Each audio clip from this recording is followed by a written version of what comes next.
You've reached Monster 911, and I'm Lance Hightower.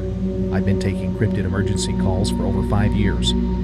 If you have a cryptid emergency, please call our toll-free number 866-306-8085. I can help you. What's your emergency? Welcome back, guys, to Day 3 show, and you're listening to the show series, A Texas Ranger Told Me, We Know Bigfoot Exists, But Never Tell. I'm Lance Hightower, and I'm so glad that you're tuning in with me once again. It's a real honor to be with you, and you're listening to Monster 911 podcast channel, where you'll not only learn a little bit, but also be informed that there really is real monsters thriving and living all across the U.S. I interview, help witnesses cope, I investigate, an overnight field camp in sighting locations to understand and gather creature evidence for documentation purposes. Before we move on to today's show, guys, please be sure and visit our website at www.monster911.com and surf our online store for some really cool teas and some other cool merch coming. So stay tuned. Stay tuned on that, guys. So moving on to today's show in this series, our guest continues with the Bigfoot encounter that both he and his dad experienced while out late at night trying to do some relaxing fishing, which got out of hand very fast, as you'll hear.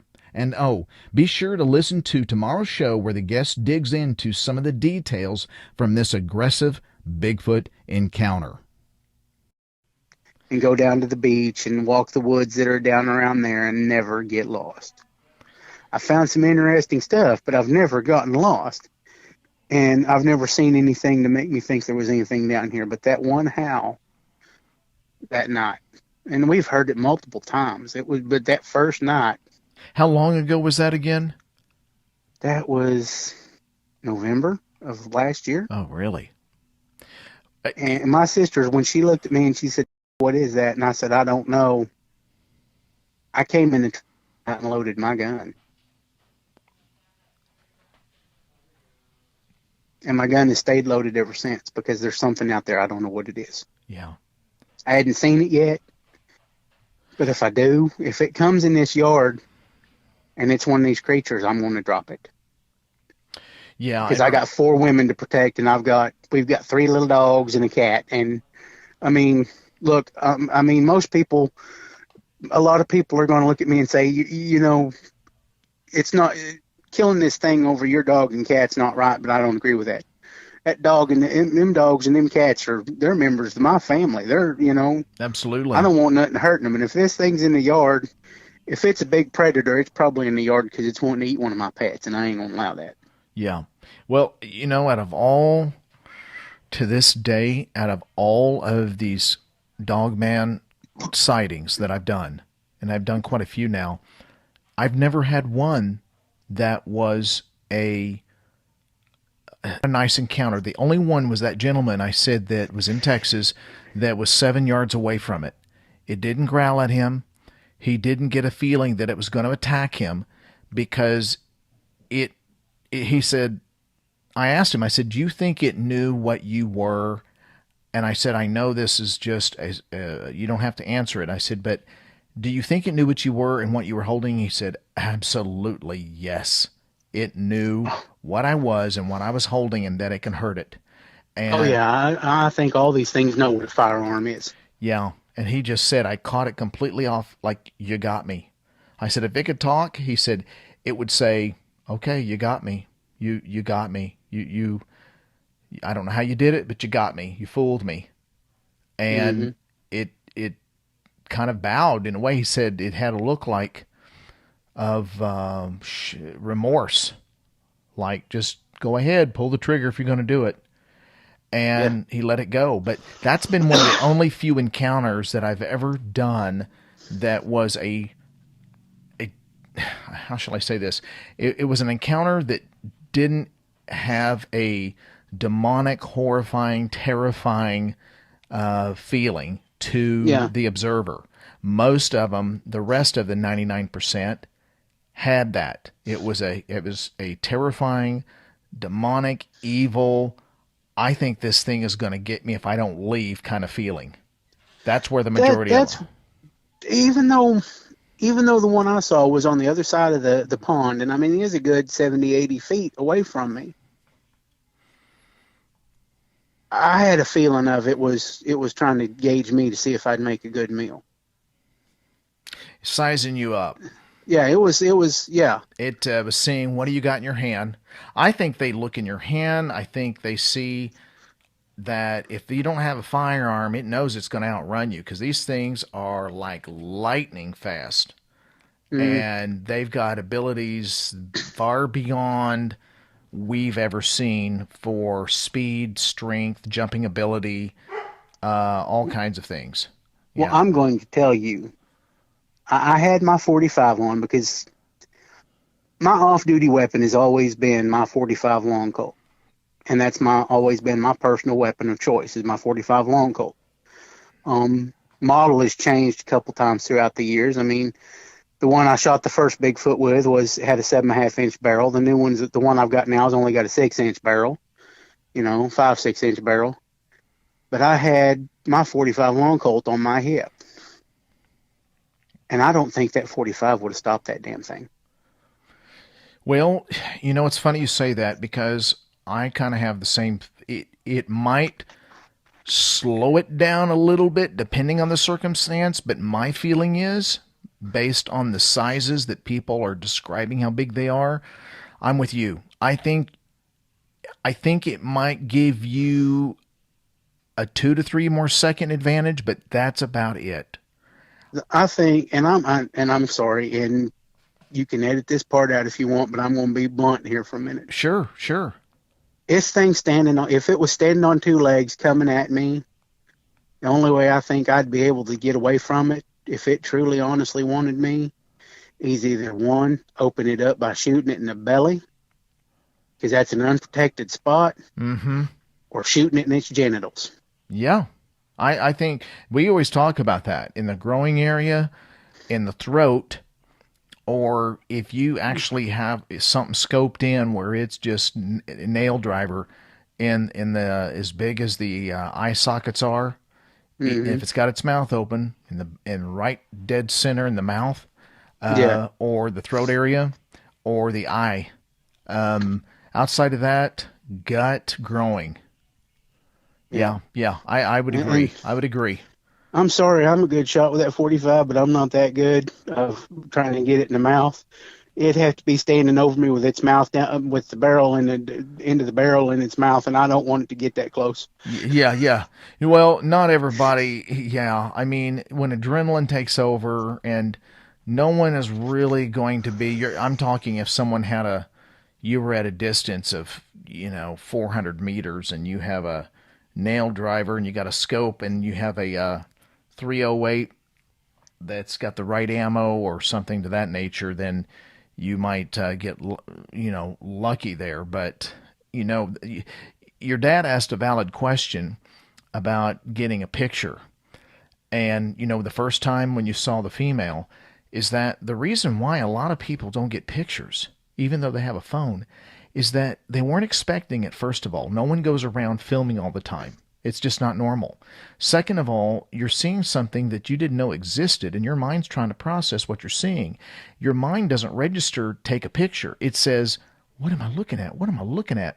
Only after the fact does your mind go, oh, I, maybe. But that's why the great majority of people that have these encounters never get a picture at all. It's Yeah. rare, very rare. And that's the reason why, because we're not journalists where we hang a camera around our neck all the time. And Exactly. and this is the big thing that this agency, they don't like you taking pictures. They don't want to know that there's evidence out there of these things that you have. Yeah. This is why we very rarely get HD quality video or pictures and out to the public. Have you noticed that on YouTube, you just don't get very clear, uninhibited, no brush in the way, just spectacularly clear video or pictures of Bigfoot or anything else? I have noticed that. We don't get it. And Do I believe that somebody has taken those? Yes, I do believe it. But it would either be taken down because YouTube is not entirely a Google operated site. There are other entities that control Google or Mm-hmm. YouTube.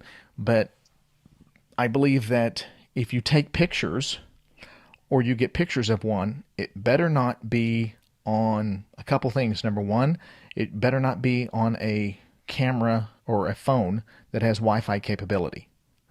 Secondly, it better be on just, in other words, it should be on old type of technology, like a digital camera with no Wi-Fi capability, Yeah. or a Polaroid or something of that nature. I don't think you should ever share it, text it, with even if you don't post it on social media, which I definitely don't recommend doing, because regardless of what people say, oh, it's going to make me a millionaire, I'm going to go down there and hang it up in a tree. That is a very, very good way to for someone to never hear from you again, because you'll have to change your name and move somewhere to Antarctica. It's Antarctica, because people, when you do that, that really pisses them off. Yeah. And they're going to have to cover a lot of tracks for you to do something like that. And don't kid yourself. It's the truth doesn't matter. It's the perception of truth that matters. So if someone is vocal about what they got and what I did, and I'm not going to listen to them, and they told me to be quiet, get ready, because they can make you out to be some type They can of, make you disappear. they can make you disappear. You'll wind up like Jimmy Hoffa. Exactly. Or they'll make you be a child molester and tax evasion Yeah. and whatnot, and you know you're not, but it doesn't matter. It doesn't matter. It's the perception that matters. They'll destroy your life, all because you were going to prove to people that you got this picture. And I tell Mm-hmm. people, if you get a picture like that, just keep it quiet, lay low, don't talk about it, make some copies in various places, don't put it on Mm-hmm. your phone, save 2, 3, 4, however many copies you want, and just lay low for a while. Don't talk about it. And then a couple years down the road, you meet with someone like me. We're having coffee and we go for a walk with no phones. And you go, I want to show you something. Yeah. And that's how you do it. But they don't like you looking for paper trails. They don't like you looking for paper trails to prove that a report that you gave. By the way, any report that you gave, you can bet that the report you gave to that Texas Ranger, and Mm-hmm. that there was a report made. It's on audio, but no one will ever find it. Oh, I'm sure of that. It'll never reach Trust the me, man. public. I know the way the government works. I worked for them. Yep. So with all that known, it's just one of those things you experienced a lot in everything that you saw, but you also experienced these people, that they Mm. do exist. They do know. They do want things quiet. This has been going on for decades. Well, as I said, that fishing game dude even told me, we know they're out there. You're not supposed to talk about it. You see, and with that tells me a lot, just that statement. Number one, we know they're out there. Who's we? Other Texas game wardens. And Texas Rangers And Texas the Rangers. suits and So that tells me you know. more than the group that was in there knows. We know they're out there. They acknowledge it, but they don't talk about it because they don't want to open that Pandora's box up. So the other thing is that by them saying we know they're out there, so they've at least, they don't have a handle on it. That's the other thing it tells me. They don't have a handle on where they're at. We know they're out there. And so I don't think they're chipped. I think they just, when someone has contact, then they're all over it. Where, tell me where did you find it? Where did you shoot it? Where were you at? What were you doing out there? Who else was out there? Did you take any pictures? Did you record this? Did you take it to the newspaper? How about the radio station? They will ask you a million questions, which I'm sure they did. Yeah, and I told them nobody knows but whoever my dad told. Do you, you don't have to give me a name, But you do have a pretty good suspicion who your dad might have told you said. Mm-hmm. Were And what's funny is, see, my dad died in 2014, oh, I'm sorry. and um, the man that my dad told was a city of police officer, pretty high in the department, who at one point wound up being active. And I don't know, I don't remember, don't know if he went on to go ahead and be. But if my dad told anybody, that's who he told.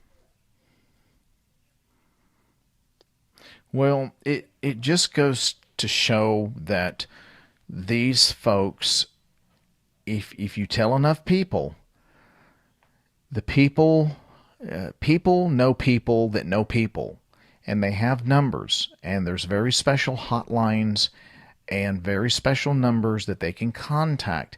See, what people don't realize, that I've come to realize, is that in this agency, I believe there's thousands of them employed, and Well, that Al, so go ahead. no, Sorry. I was just going to say I believe there's thousands of them employed in every state, and that's how they can be on the scene relatively quick. I believe these people live in neighborhoods just like you and I, but they'll never tell you really what they do for a living. You may see Al get into a plumbing van with a plumbing shirt. He may actually drive to a storage unit, get in a car there at the storage unit, change clothing, and go to his real job, which is surveillance. So I know this sounds like a sci-fi movie, but No, this you, is how. And people say, "Well, Lance, how do you know this?" I don't know for certain, but if I was working for them, that's what I would do. That's what I would do. So that way, it never comes up. No one ever suspects a thing, and I go about my business. I'm just a plumber. oh, So, out there in Texas, where I was working in law enforcement, the little town, the department had, it was a small department. Okay. We had department issue cell phones. We had our private phones, but we had department issue cell phones for department business. Now, I don't know if big police departments do this or not, but I know that department did it. And there was a contact saved into that phone. You could not go into it. You could not see the number. You did, instead of a name, it just had 4 question marks. And we were told, if you see a Bigfoot, or if you get a report from someone of seeing a Bigfoot, you call this number and give the report to this number. oh, really? It was And already. it was already programmed in the phone. And the way the phone was programmed, it was locked where we could not open up the contact to see what the phone number was. Interesting. And as I said, instead of a name for the heading, it just had 4 question marks. Well, they may not even know who it really was, but I wonder who programmed those phones. Makes me wonder who programmed those phones. Someone that programmed the phones obviously knew, or the phones were donated or given by that agency. And it was a smartphone. It was really nice. At the time, it was the top of the line, one of the top of the line LG smartphones. I think that there's a lot of this going on at areas that there's a high level of activity, and someone in the department head is told, this is who we are. As far, well, I don't think they fully divulge who they are. I just think you're on a need to know basis. We're at a federal level. If you Mm-hmm. breathe about this, you'll lose your pension. Here's a phone. We're under the question mark, so you don't need to know who we are.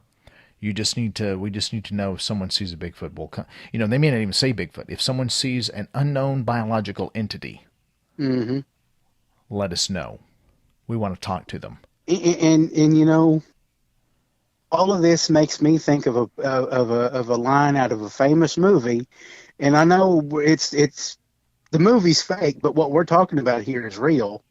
But this line fits, and it's out of the movie Independence Day. You don't really think they spend $30,000 for a hammer, do you? Oh yeah, yeah, right, right. I know what you're talking about. I mean, Yep, the $20,000 for a pen, you know. yep.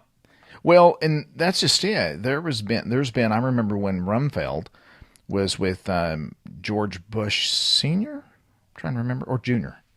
Anyway, um, they said that they were going through the budget, and there was like $150 billion unaccounted for every year, and they didn't know where it was going, and they were asking a lot of questions. And basically, Rumfeld was, I think, was told to you need to be quiet. You just need to go do your job and take care of the American public, and don't worry about the rest. So Yeah. this gets into other things that, if you want to call them the shadow government or deep state or a combination, then yes, it exists. There's a lot of agencies that are very compartmentalized. So I don't think it's just one group. I think it's a multitude of agencies that have formed this extraterrestrial covert unit that's made up of Hmm. a lot of different moving parts. And I think there's thousands of these people employed all over the U.S. and they're in major cities in every state, and I think they have a collection of numerous helicopters that are military grade that have been specially modified, as well as cars specially modified just for locating, detecting, neutralizing, as well as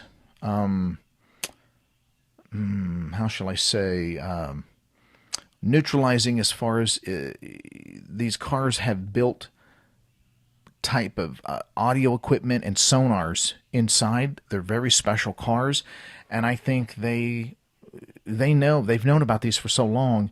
They have very special equipment, thermal scans on cars, helicopters. They've got drones. Yeah. They use whatever means is necessary to locate, eliminate, remove, and then remove any evidence. And then, did anybody see anything? And we're going to talk to them.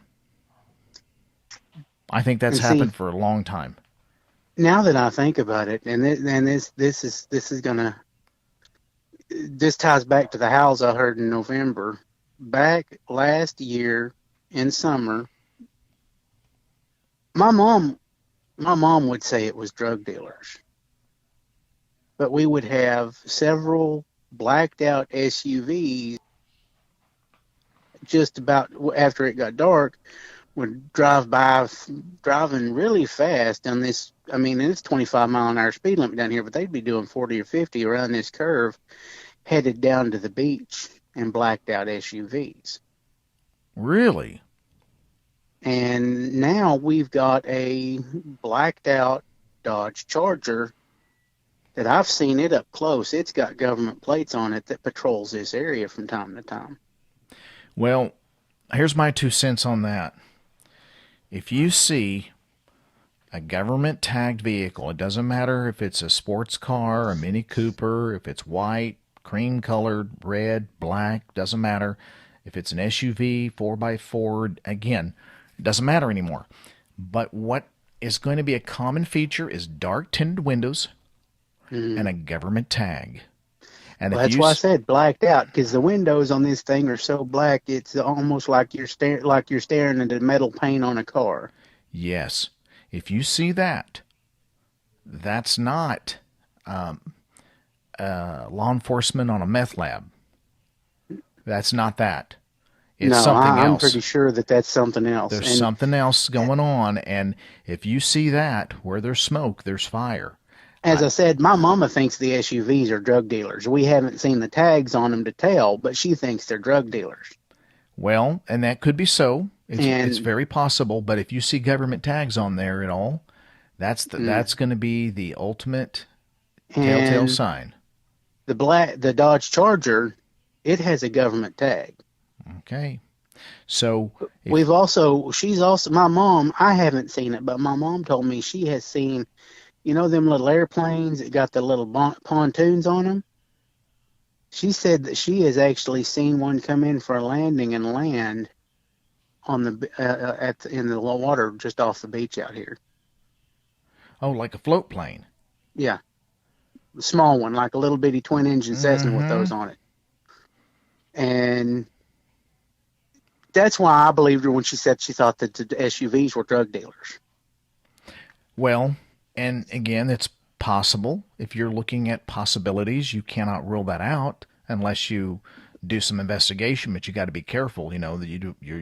But I'm thinking the government would use those tactics too. Sure, they employ and they will rent out local civilian aircraft, and the people that rent those out are told in no uncertain terms, you don't know us.